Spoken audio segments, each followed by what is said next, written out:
ইনশাল্লাহ আমরা দোয়া করি, সবাই মিলে দোয়া করবো দৈনিক পুনরুত্থান আগামীতে আরো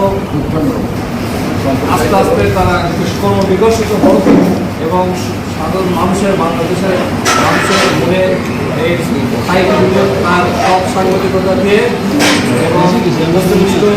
সংবাদ পরিবেশনের মাধ্যমে মানুষের আকাঙ্ক্ষা তুলে ধরে এই পত্রিকার যেন সবার মানুষের মনে স্থান পেয়ে যায়, এই কামনা আজকে আমরা অনুষ্ঠানে আমরা কামনা করছি।